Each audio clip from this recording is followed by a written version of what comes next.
I had this one funny biographical quirk. Alice Waters of Chez Panisse fame had been my Montessori school teacher. So I'm looking at her cookbooks, particularly at her vegetables cookbook. I'm looking at this cookbook, and I'm thinking, you know, this is ridiculous. This book has like 350 recipes in it, and I make like 2 of them. Basically what I do is I go, let's see, broccoli rabe, nah. I've never heard of broccoli rabe, so it must suck. So then this kind of dawns on me that I'm a rube, and that what I ought to do is remove myself as the filter in choosing recipes and just accept that Alice is a perfectly good filter. So I kept going until I was on my way to having cooked every recipe in every single one of her books, of which there are 8. Like, she almost certainly hasn't cooked all those recipes, nor would she ever, nor would anybody she would really respect as a cook ever do that.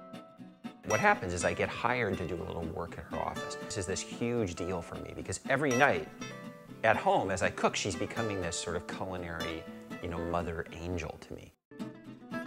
Several months later, near the end of the project, I come home and I look through the fridge and I have this sort of weird experience, which is like, I have all this beautiful produce, but I don't have a recipe. And at this point, I'm totally addicted to recipes. Like, I can't function without somebody's recipe. I'm an absolutely uncreative chef. You know, I should be able to just make food. I mean, I should free myself from the, you know, from the bonds of recipes and just make food. If I have beautiful groceries, I should be able to make beautiful food. So I come and I got all these spring vegetables. I got my artichokes, my favas, my asparagus, my green garlic.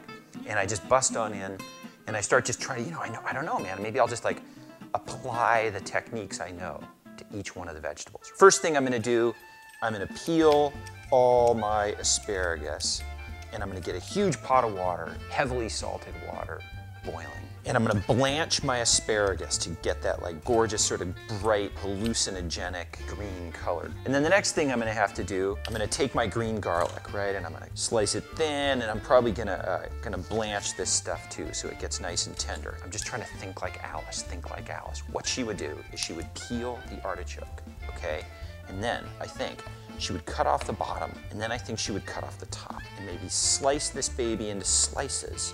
You know, I think I'm remembering this like from some artichoke barragoule recipe, okay? Another little pan, cover with olive oil, flavorings, garlic, herbs, slow simmer until tender. I'm ripping into my fava beans, right? Because I've got ideas for what I'm gonna do with my fava beans.